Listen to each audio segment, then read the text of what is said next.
Savais-tu que Thor 4 a été confirmé et que le réalisateur sera Taika Waititi? C'est ce dont nous allons parler aujourd'hui, c'est Ryuzaka, j'espère que tu vas bien et sans plus tarder, rentrons dans le vif du sujet de ce nouvel épisode de Ryuzaka vous parle, Thor 4. Alors tout d'abord, il faut savoir que Thor Ragnarok est un film qui a marqué une sorte de changement dans l'univers de Thor et du Marvel Cinematic Universe, un peu comme l'avaient fait les Gardiens de la Galaxie. En tout cas, en mon sens, les Gardiens de la Galaxie ont montré que nous pouvions allier films de super-héros avec du drame, etc. autour du danger qu'apportait le méchant, etc. Mais aussi énormément de comédie qui rendait le film beaucoup plus facile à regarder, car on est quand même face à un film de super-héros, on n'est pas face à un film dramatique. Et Thor Ragnarok est un film assez particulier en ce sens, car les deux premiers Thor ne se lançaient pas dans cette direction, et on raconte que c'est Chris Hemsworth, donc l'acteur de Thor, qui a un peu imprégné le personnage de Thor de sa propre personnalité, et il avait déjà affirmé avant la sortie d'Endgame qu'il était intéressé pour continuer tout simplement dans le Marvel Cinematic Universe et qu'il aimerait bien un film encore avec eux. Et c'est ce qui avait lancé les rumeurs avec l'actrice de Valkyrie, j'ai oublié son nom, qui avait affirmé qu'elle avait entendu mais qu'elle n'était pas sûre qu'il y aurait possiblement un Thor 4. Les rumeurs sont sorties il y a déjà de cela quelques mois, mais on n'était pas sûr de ce qui pouvait arriver. Attention, ça va spoiler Endgame, j'ai oublié de préciser, donc vous êtes au courant maintenant. Donc je disais, on n'était pas sûr que ça allait arriver et ça aurait été très surprenant dans le sens où Marvel a toujours fait dans la trilogie, jamais dans la tétralogie, c'est-à-dire une série de 4 films autour du même personnage. Aujourd'hui, nous avons la preuve que Marvel peut changer sa façon de faire et le Thor 4 a été confirmé, donc c'est officiel, ce n'est plus une rumeur, c'est une information vérifiée et sûre à 100%. Et il y a pas mal de choses à dire par rapport à cela, tant c'est intéressant. Donc déjà, le fait que Thor Ragnarok ait bien fonctionné au cinéma et qu'il a marqué une sorte de transition dans le personnage de Thor montre que Chris Hemsworth a vraiment un intérêt dans le Marvel Cinematic Universe et dans son propre personnage. Il l'a un peu imprégné de sa propre personnalité, l'a rendu un peu plus marrant, a imposé sa coupe de cheveux, c'est pour ça qu'il s'est coupé les cheveux dans Ragnarok, et il s'est lié d'une très forte amitié avec le réalisateur, donc avec Waititi, qui est néo-zélandais, alors que Chris Hemsworth est australien, donc ils viennent de la même région du monde, et donc les gens disaient que c'est pour ça qu'ils s'entendaient bien, etc. Moi je pense pas que c'est une question d'origine, mais une question de feeling, donc on peut s'entendre avec quelqu'un sans pour autant avoir les mêmes origines, bien évidemment, ou la même nationalité. Cela mis à part, petite information, saviez-vous que Waititi était aussi l'acteur de Korg dans Infinity War, si je ne dis pas de conneries, et bien évidemment Ragnarok. Voilà, c'était juste comme ça. Alors ce qui est intéressant par rapport à ça, c'est le fait que Thor sera le premier personnage à avoir sa tétralogie. Comme j'ai dit, je vais spoiler Endgame, donc nous savons que c'est terminé pour Captain America qui n'est pas revenu de son voyage temporel et a décidé de vivre sa vie avec celle qu'il aime et donc a vieilli. Captain America c'est terminé, même s'il a passé le flambeau à Faucon. Nous savons que c'est terminé aussi pour Tony Stark qui décède après avoir sauvé l'humanité, et dont le film Far From Home rend un bel hommage en quelque sorte, et dont il reste pour, je pense, une dernière fois un peu le centre du sujet, mais j'en reviendrai dans ma prochaine vidéo, donc si ça vous intéresse, n'hésitez pas à vous abonner et à activer les cloches pour être notifié de ce que je pourrais dire par rapport à ça, par rapport au rôle de Tony Stark, le rôle, je fais les guillemets encore un peu trop bas, mais le rôle de Tony Stark par rapport donc à ce Spider-Man Far From Home, vous verrez que ça va un peu plus loin que simplement le deuil de Peter Parker, et je trouve ça intéressant.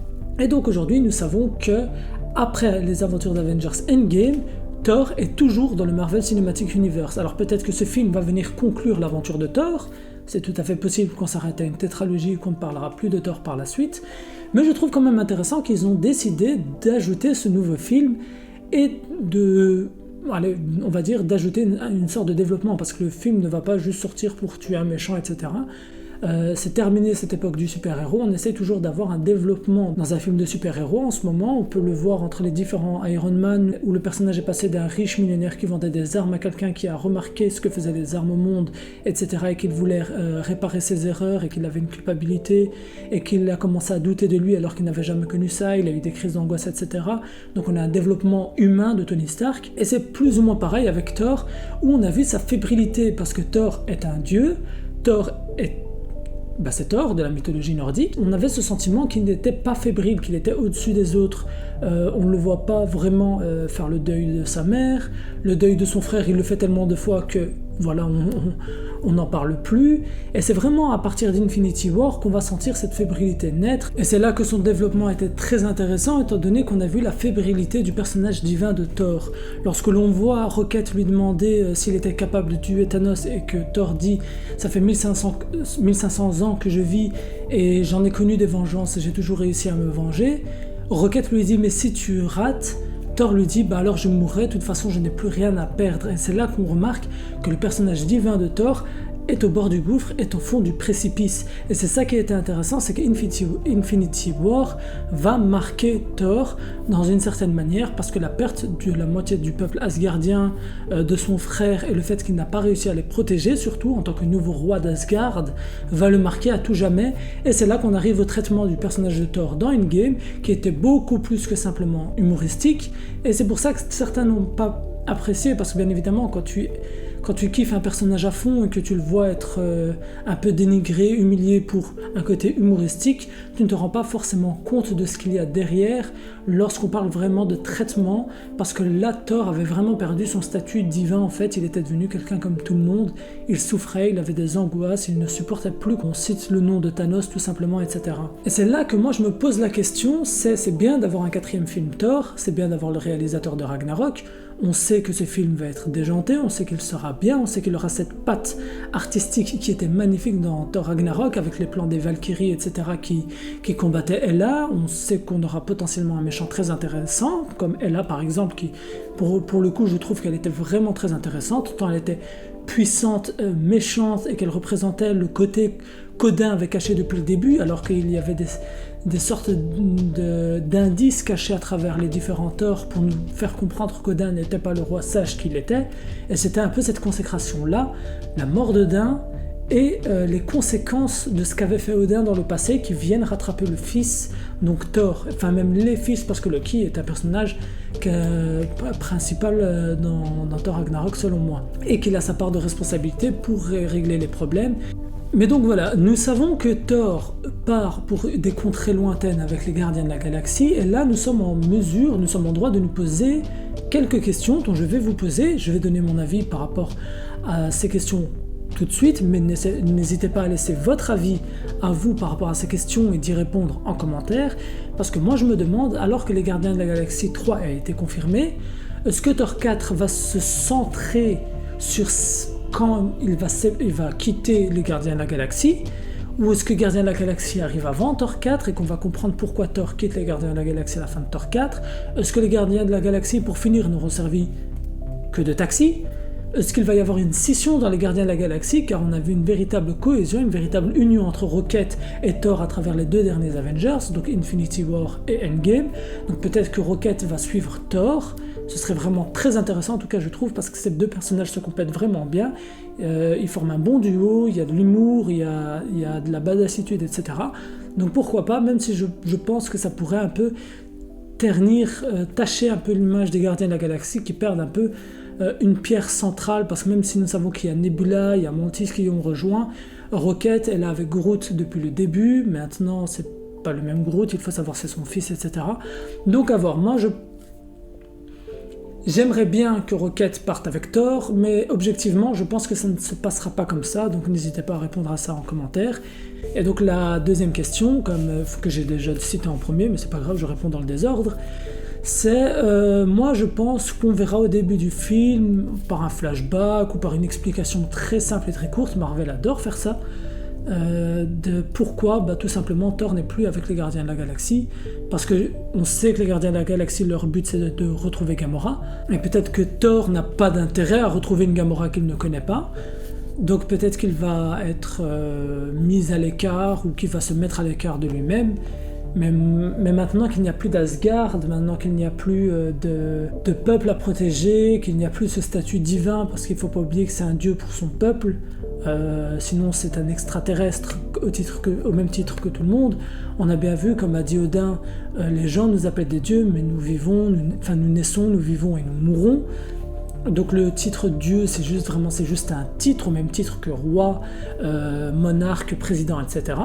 Et du coup, ce film peut être à double tranchant à mon avis, c'est-à-dire qu'il peut être vraiment très intéressant tant le personnage de Thor a encore énormément de choses à apporter, que être assez banal et qui va juste venir marquer une fin parce que Chris Hemsworth voulait un film et qu'ils vont surfer sur la hype du personnage, etc.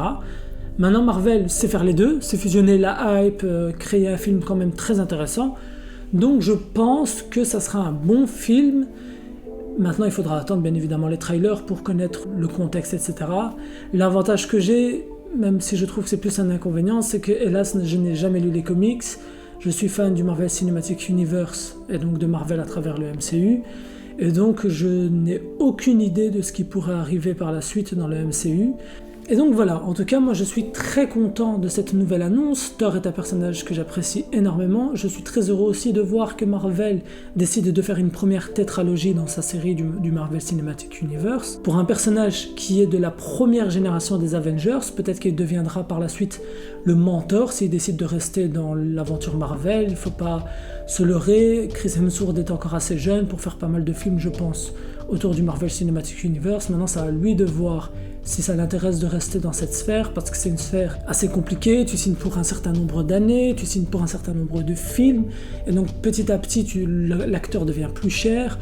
On sait par exemple que Robert Downey Jr. était très cher pour Marvel, même s'ils avaient les moyens de se le payer, ça commençait vraiment à être un investissement lourd, et qu'il vieillissait tout simplement. Donc ça pouvait être par exemple une des raisons pour lesquelles ils ont décidé de le faire mourir. Donc à voir comment le personnage de Thor va être traité, parce que il peut être encore là pour toute la phase 4 par exemple.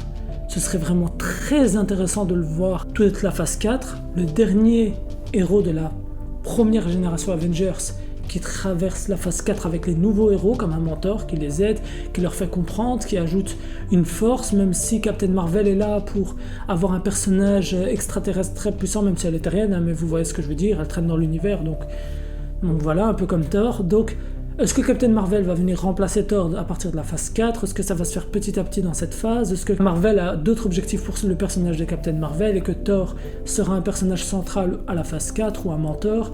C'est toutes des questions pour lesquelles on n'a pas de réponse, et je pense que Thor 4 apportera les premières réponses, et c'est pour ça que je suis très impatient de voir ce film. Et j'espère que vous l'êtes aussi, donc n'hésitez pas à laisser votre avis sur le format de la vidéo et sur l'annonce en commentaire, sur ce que j'ai pu dire, etc., de répondre aux questions, car oui, c'est la fin de cette vidéo, j'ai oublié de le préciser. Encore une fois, c'est un Ryuzaka vous parle, je n'ai pas de texte, je vous parle directement avec les informations que j'ai pu recueillir cette nuit.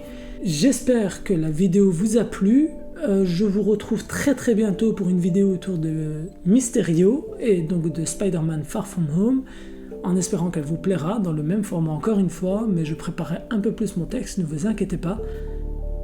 C'était Ryuzaka, El Psy, Kongeru, et oui ça fait longtemps. Je te remercie pour avoir regardé entièrement la vidéo. Si la vidéo t'a plu, tu peux t'abonner en cliquant sur mon avatar. Et n'hésite surtout pas à activer la cloche afin d'être notifié de mes prochaines sorties.